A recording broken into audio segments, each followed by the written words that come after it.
imenu Očeta in Sina in Svetega Duha. Amen. Dragi verniki, današnji evangelij nam pripoveduje o enem najlepših Jezusovih čudežev.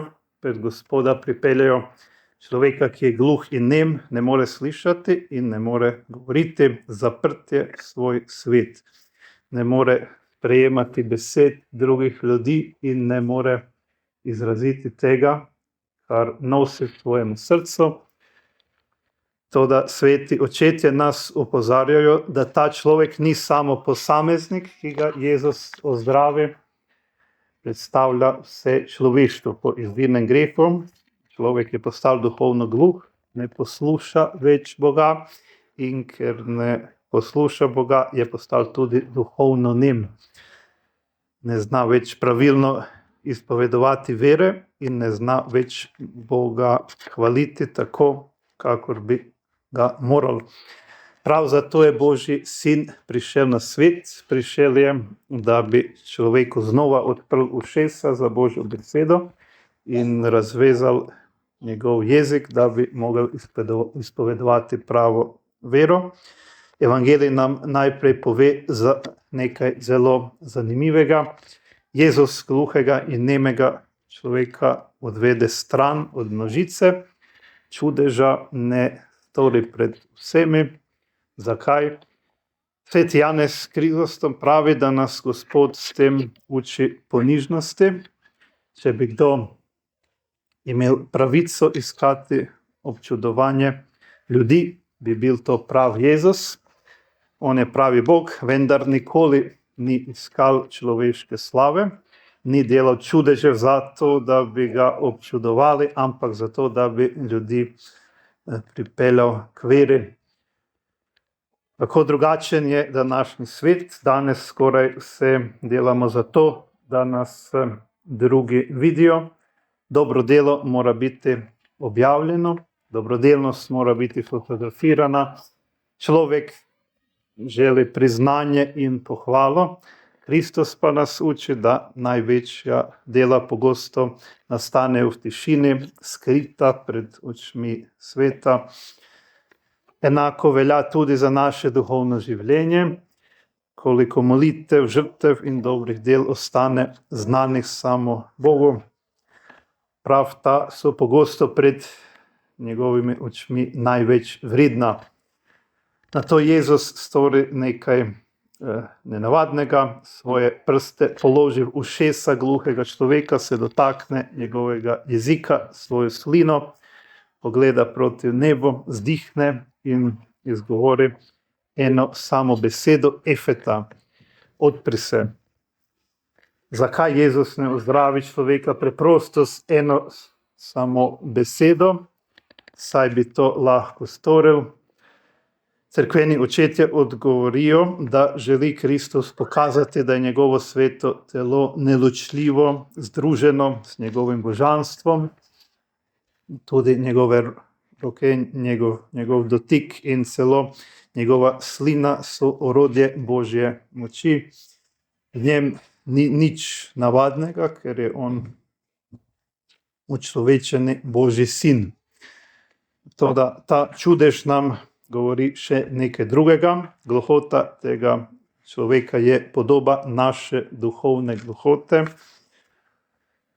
Koliko ljudi danes ne sliši več Božjega glasu, ne zato, ker ga ne bi mogli slišati, ampak zato, ker ga nočejo poslušati.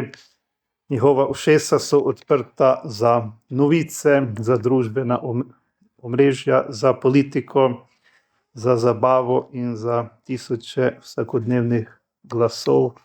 Ko pa govori Bog, ostanejo zaprta. Sveti Pavel opozarja, da bo prišel čas, ko ljudje ne bodo več prenašali zdravega nauka, ampak si bodo izbirali učitelje, ki jim bodo govorili to, kar želijo slišati, ali ne živimo prav v takšnem času. Danes mnogi ne iščejo več resnice, iščejo samo potrditev svojih želja. Če jim nekdo govori o spreobrnenju, o grehu ali o Božjih zapovedih, ga hitro zavrnejo. Če pa jim nekdo obljublja, da je vse dovoljeno in da se ne treba spreminjati, ga z veseljem poslušajo. To je prava duhovna gluhota. Kristus pa ni prišel zato, da bi človeku povedal to, kar želi slišati. Prišel je povedati resnico tudi takrat, ko je ta težka. Ko Jezus izgovori besedo Efata, odpri se najprej odprejo ušesa gluhonemega človeka, šele nato se razveže njegov jezik. Sveti Beda poudarja, da to ni naključje, človek mora najprej poslušati, da bi potem mogel pravilno govoriti. To velja za vsakega kristjana.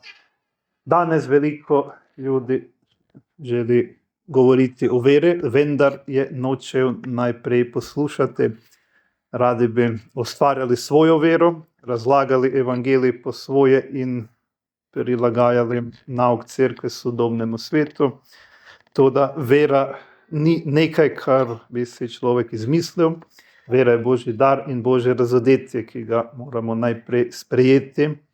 Zato je pokorščina, v hrvaščini obstaja beseda poslušnost, pokorščino je ena temeljnih krščanskih kreposti, ker vključuje tudi poslušnost. Najprej poslušamo Boga, poslušamo njegovo besedo, poslušamo to, kar je cerkev vedno učila, šele potem lahko tudi sami govorimo. To je bilo vedno prepričanje katoliške cerkve. Cerkev ni gospodarica razodetja, ampak njegova varuhinja. Nima pravice ustvarjati novega nauka, ampak mora zvesto ohraniti in izročati to, kar je prejela od Kristusa in apostolov. To je še posebej pomembno v našem času. Danes pogosto slišimo, da se mora cerkev spreminjati, da mora prilagoditi svoj nauk sodobnemu človeku, da mora govoriti drugače, kakor nekoč. To, da Kristus ni rekel apostolom, pojdite in ustvarite novo vero. Rekel jim je, učite jih izpolnjevati vse, kar sem vam zapovedal. To pomeni, da mora cerkev ostati zvesta isti veri skozi vsa stoletja. Oblike se lahko včasih spremenijo, toda resnica se ne spreminja, Bog se ne spreminja, zato se tudi njegova razodeta resnica ne more spreminjati. Ko se gluhonememu človeku odprejo ušesa, se razveže tudi njegov jezik. To je zelo lepa podoba našega duhovnega življenja. Če človek resnično posluša Boga, bo tudi pravilno govoril o njem. Če pa ne posluša Boga, bo prej ali slej začel govoriti po svoje.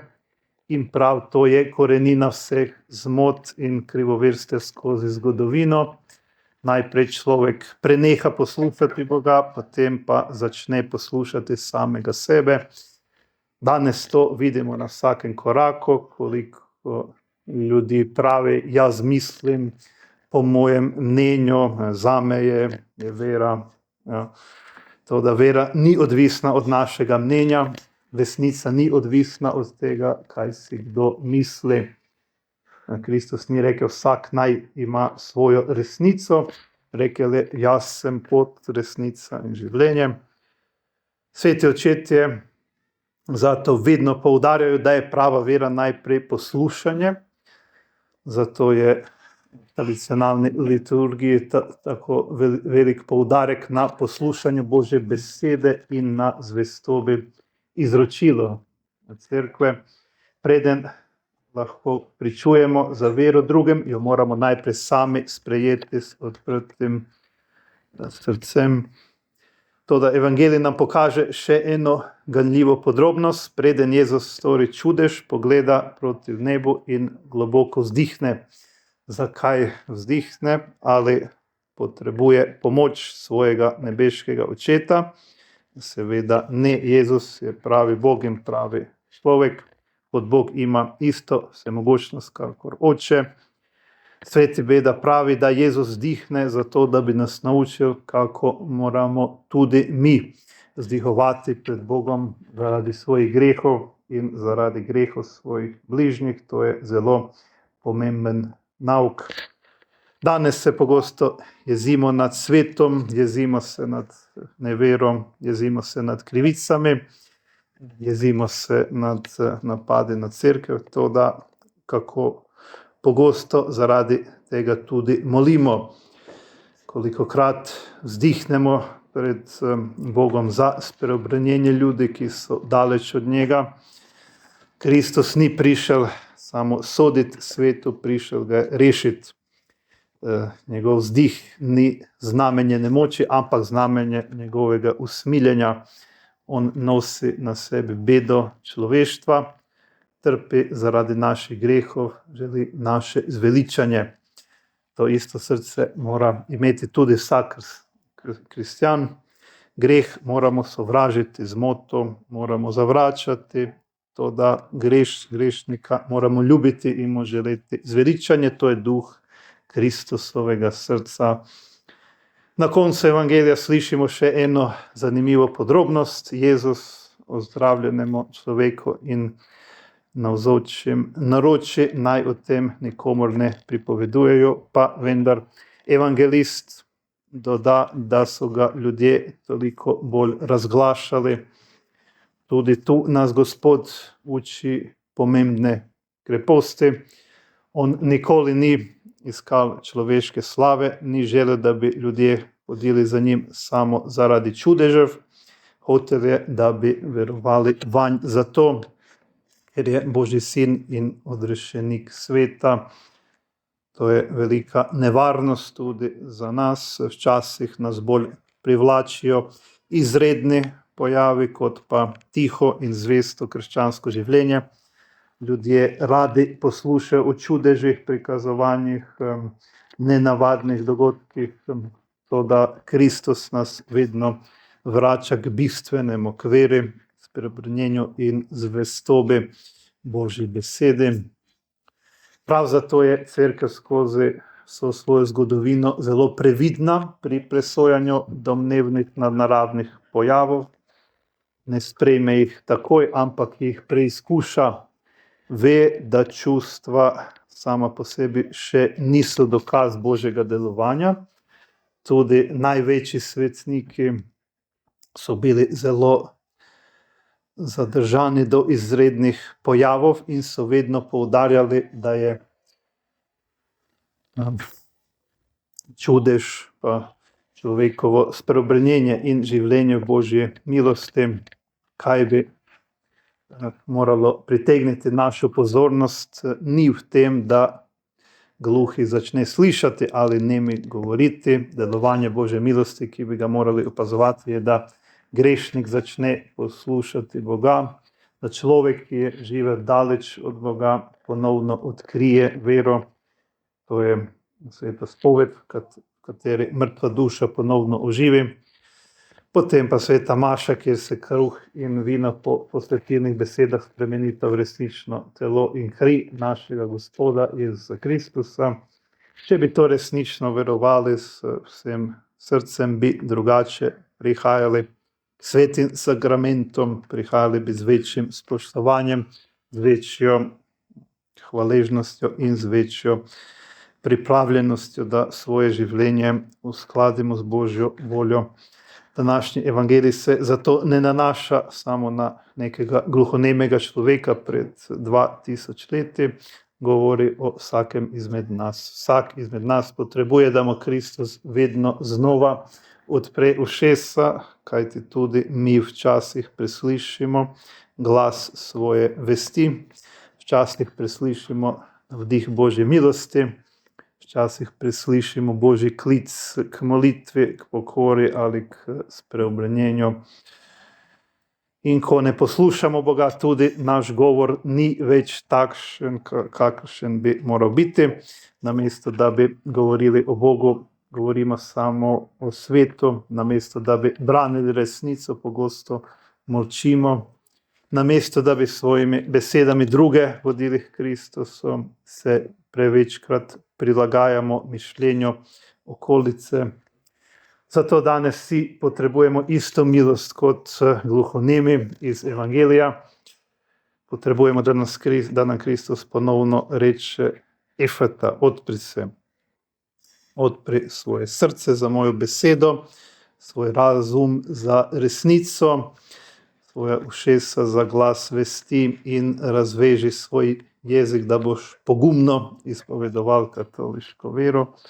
Dragi verniki, prosimo danes Gospoda za to milost, naj nam odpre ušesa, da bomo vedno poslušali njegovo besedo in ostali zvesti nauku, ki ga je cerkev prejela od apostolov. Naj nam razveže jezik, da bomo znali pogumno in jasno pričevati za Kristusa, ne glede na to, ali je to svetu všeč ali ne.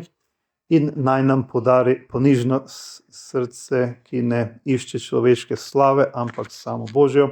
Tedaj se bodo tudi na nas izpolnile besede, ki jih je množica izrekla po tem čudežu: vse je dobro storil. Gluhim daje, da slišijo, in nemim, da govorijo. Amen. V imenu Očeta in Sina in Svetega Duha. Amen.